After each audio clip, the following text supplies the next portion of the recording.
శ్రీమాత్రే నమః.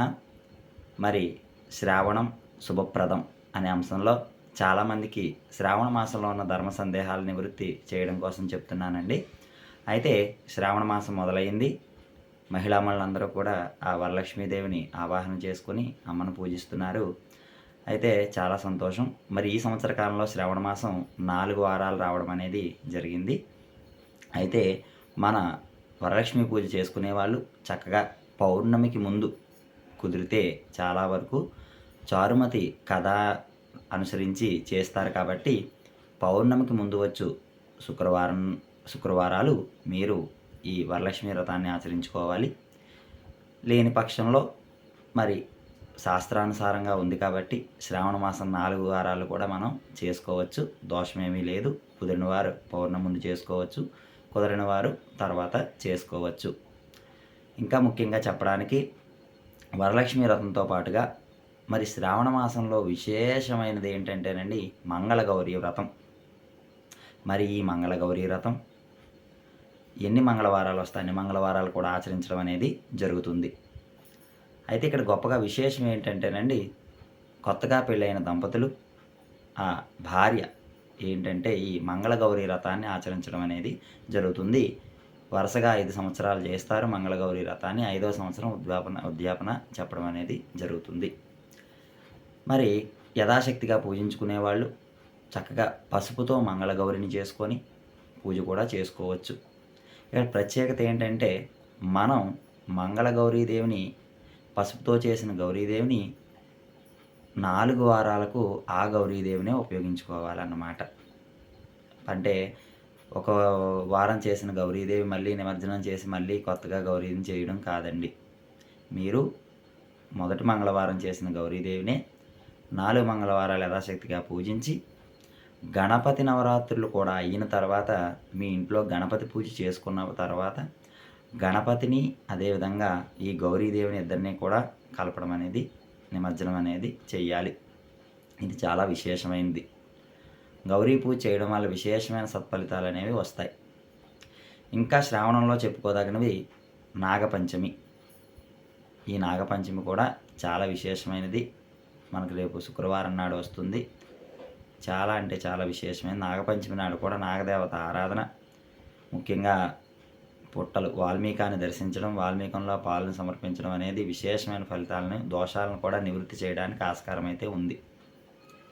అదేవిధంగా శ్రావణ పౌర్ణిమ జంధ్యాల పౌర్ణిమ అని అంటారు.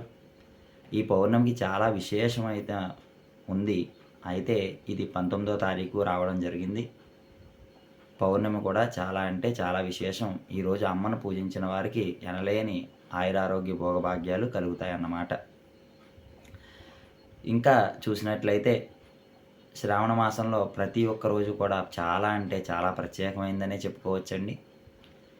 మాసాలలో విశిష్టమైన మాసంగా కూడా మనం శ్రావణాన్ని చెప్పుకుంటాం కాబట్టి ఈ శ్రావణంలో ముఖ్యంగా ఎక్కువగా అమ్మకు నివేదన చేయవలసినవి ఏంటంటే చలివిడి, వడపప్పు, పానకం, అదేవిధంగా శనగలు, నానబెట్టిన శనగలు. మనం ఎండ తీవ్రత నుంచి తట్టుకొని ఇప్పుడు వర్షాకాలంలోకి వస్తాం. మనలో రోగనిరోధక శక్తి వంటివి తగ్గుముఖం పడుతూ ఉంటాయి. మరి అలాంటి సందర్భంలో ఈ శనగల్ని చాలా వరకు కూడా మనకు పచ్చి శనగలు అంటే శనగలు నానబెట్టిన శనగలను పచ్చి శనగలు, ఈ శనగలు చాలా విశేషమైన ఫలితాన్ని ఇవ్వడానికి ఆస్కారం అయితే ఉంటుంది.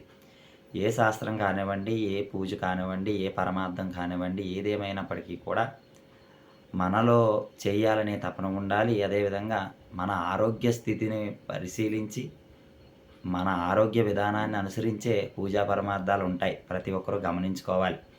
వినాయకుడి పూజలో కూడా చక్కగా మనం చూడండి పత్రిళ్ళు సమర్పిస్తాం. ఆ పత్రి అనేది సమర్పణలోనే మనకు దాని ద్వారా ఎంతో మనం ఎందుకంటే చెట్ల నుంచి మనం ఆక్సిజన్ పొందుతూ ఉంటాం కాబట్టి ఇలాంటి కార్యక్రమాలన్నీ కూడా భగవంతుడి చిత్తంతో పాటు మన ఆరోగ్యానికి కూడా ముడిపడి ఉండడం అనేది గొప్ప విశేషం. మన పండితులు అదేవిధంగా మన ఋషులు మనకిచ్చిన గొప్ప వరమనే మనం చెప్పుకోవాలి. మరి అదే సందర్భంగా చక్కగా లక్ష్మీ ఆరాధన చేయండి. ప్రాతకాలమే లేచి లక్ష్మీ ఆరాధన చేసుకోండి. సంతోషమైన ఆనందం గడవడానికి ఆస్కారం అయితే ఉంటుంది. తర్వాత ఇంకొక విశేషం ఏంటంటే ఈ నెల రోజులు కూడా మణిద్వీప వర్ణన చేసినట్లయితే సొంత ఇంటి కల ఎవరికైతే ఉంటుందో ఆ కల త్వరగా తీరడానికి ఆస్కారం అయితే ఉంటుంది.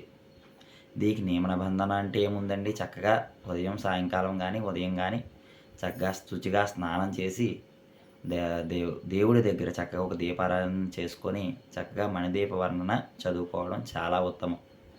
మణిదీప వర్ణన చేయడం ద్వారా మీ సొంతింటి కలలు నెరవేరే అవకాశం చాలా శీఘ్రంగా ఉంటుంది. ఎందుకంటే ఈ మణిదీప వర్ణనకు కూడా చాలా ప్రత్యేకమైన విధానం ఉందండి. దేవి ఉపాఖ్యానంలో చెప్తున్నారు, శ్రావణం, కార్తీకం, అదేవిధంగా మాఘమాసం అనేది చాలా ప్రత్యేకమైన మణిద్వీపానికి ప్రత్యేకమైన విశేషమైన నెలలుగా చెప్పడం అనేది జరుగుతుంది. కాబట్టి గృహ విషయం కోరుకున్నవారు చక్కగా మణిదీప వర్ణన పారాయణ చేసుకోండి. ఇంకా అదేవిధంగా అమ్మవారి ఆరాధనలో ముఖ్యంగా 16వ తారీఖు వరలక్ష్మి వ్రతం. ఈ వరలక్ష్మి ఆరాధన విశేషంగా ఉంటుంది కాబట్టి మహిళామణులకు ముఖ్యంగా చెప్తున్నాను ఏంటంటేనండి, వరలక్ష్మి ఆరాధన చేసేటప్పుడు అక్కడ అమ్మవారిని మీరు ఆవాహన చేస్తారు. ఆవాహన అంటే అమ్మవారు అక్కడికి వచ్చి కూర్చోవడం అనేది జరుగుతుంది. మరి అమ్మవారు వచ్చి కూర్చున్నప్పుడు మీరు అమ్మవారి ఇంట్లో ఉన్నట్టుగానే భావించాలి. అంతేగాని దేవుడి మందిరం తలుపులు వేసేస్తారు చాలామంది. అమ్మ ఇంట్లో ఉందని భావించే బయట ముత్తైదును పిలవడానికి కూడా వెళ్ళాలి. అమ్మకు మనం చెప్పి బయటికి వెళ్ళడం అనేది కూడా చెయ్యాలి. ఇది ఇత్యాది చిన్న చిన్న విషయాలను మీరు గమనించుకోవాలండి ముఖ్యంగా. ఎందుకంటే పూజా పరమార్థం అంతా చాలా చేస్తారు కానీ ఇలాంటి చిన్న చిన్న పొరపాట్లు అనేవి జరుగుతూ ఉంటాయి. అది మీరు కొంచెం సరి చేసుకోండి. ఆ రోజు మనకి ఇంటికి ఒక పెద్ద ముత్తైదు అతిథి కింద వస్తే మనం ఏమైతే ఉపచారాలు చేస్తామో అలాంటి దేవి మన ఇంటికి వచ్చింది కాబట్టి మరి ఆవిడకి ఎన్నో ఉపచారాలు చేస్తాం. అదేవిధంగా ఆ దేవిని మనం పూజించుకుంటాం. పూజించిన తర్వాత మళ్ళీ ఆ అమ్మని ఎంతో ప్రేమగా మనం పంపిస్తాం. ఇది మనం ఎప్పుడు కూడా మన ఆలోచనలో పెట్టుకోవాలి, మహిళామణులందరూ కూడా తప్పనిసరిగా. తర్వాత ముఖ్యంగా ఏంటంటే శుక్రవారం నాడు కలశ స్థాపన చేసుకుంటారు. మరి శుక్రవారం సాయంత్రం తీసేయచ్చా అనే సందేహం చాలామందికి ఉంది. మరి శుక్రవారం సాయంత్రం తీయనవసరం లేదు. మామూలుగా అయితే 3 రోజులు చేసుకునేవారు శుక్ర, శని, ఆదివారం నాడు ఉద్యాపన చెప్పుకోవాలి మహాలక్ష్మికి. లేదండి మేము తర్వాతే తీసేస్తామనుకునే వాళ్ళు మీరు శుక్రవారం నాడు పూజ చేసుకొని సాయంకాలం సంధ్యా పూజ కూడా చేసుకున్న తర్వాత అమ్మవారిని కదిపి వదిలేయాలి తప్ప ఎత్తకూడదండి. ఎత్తడం అంటే మొత్తం కలసం అది అన్నీ తీసేస్తారు, అట్లా చేయకూడదు. మామూలుగా కదిపి అలా వదిలేయాలి. తర్వాత శనివారం నాడు పొద్దున్నే లేచి కూడా మీరు ఉద్వాసన చెప్పుకోవచ్చు. శనివారం నాడు అంటే సూర్యోదయం అవ్వకముందు కూడా మీరు ఉద్వాసన చెప్పుకుంటే శనివారం పొద్దు కూడా వస్తుంది. అది కూడా గమనించుకోవాలి. ఏదేమైనప్పటికీ కూడా వరలక్ష్మి అనేది, లక్ష్మి అనేది అలంకార రూపిణి కాబట్టి చక్కగా ముత్తైదువులందరూ కూడా, మహిళామణులందరూ కూడా చక్కగా అలంకరణ చేసుకోవాలి. అలంకరణ చేసి మీరు కూడా అమ్మవారిలా అలంకరణ అయ్యి చక్కగా పూజలో కూర్చొని సంతోషంగా పూజ చేసుకోవాలి. ఇది మహాలక్ష్మీదేవి యొక్క పరిపూర్ణ అనుగ్రహం కలవడానికి మనం చేసే వ్రత నియమం. యథాశక్తి పూజించండి. ఎందుకంటే మహాలక్ష్మికి అంగులు ఆర్భాటాలంటే ఏమీ ఇష్టం ఉండదు. యథాశక్తి అమ్మను పూజించండి, ఆరాధన చేయండి, దేవి కృపకు పాత్రలు కండి.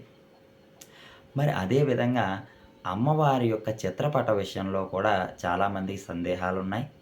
మరి ఆ సందేహం ఏంటంటేనండి, అమ్మవారికి చిత్రపటం పెట్టేటప్పుడు చక్కగా లక్ష్మీనారాయణ సమేతంగా చిత్రపటాన్ని పెట్టి లక్ష్మీ వ్రతం చేసుకోవాలి. భర్త ఉండాలండి. ఏ పూజకైనా కూడా మనం కూడా చూడండి, ఏదో నోము నోచుకుంటాం, లేకపోతే ఏ పూజన్నా చేసుకుంటాం, ఇంట్లో యజ్ఞం చేస్తాం, హోమం చేస్తాం. ఏది చేసినా కూడా మన భర్త మనకు పక్కన ఉండాలి. మరి అలా ఉండాలనేటప్పుడు ఇక్కడ కూడా మనం గమనించాల్సిన విషయం ఏంటంటే, లక్ష్మీనారాయణ దంపతి సమేతంగా ఉన్న చిత్రపటాన్ని పెట్టి పూజించడం చాలా ఉత్తమం. గురువుగారు మరి మా దగ్గర అలాంటి చిత్రపటం లేదు అనుకునే వాళ్ళు ఈ మధ్యకాలం సమయం ఉంది కాబట్టి తెచ్చుకోండి.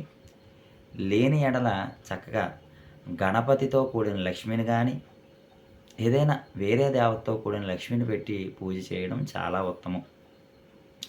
ఎందుకంటే మహాలక్ష్మీదేవి అనుగ్రహం పొందాలంటే తప్పనిసరిగా విష్ణు అనుగ్రహం కూడా ఉండాలి. విష్ణు అనుగ్రహం ఉంటేనే మహాలక్ష్మి అనుగ్రహం కూడా వస్తుంది. ఇది గమనించుకోవాలి. ఇంకా చాలా వరకు అమ్మను ఆరాధన చేయండి.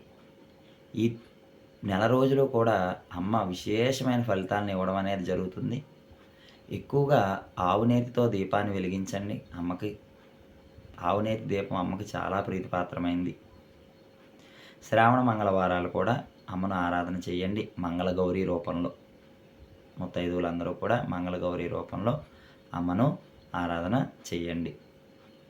ఎందుకు ఈ శ్రావణం శుభప్రదం అనే ఒక విశేషమైన అంశంతో ఈ విషయాలు మీకు చెప్పడం జరుగుతుంది. మీకు ఏ విధమైన సందేహములు ఉన్నా కూడా నన్ను సంప్రదించవచ్చు. శ్రీమాత్రే నమః.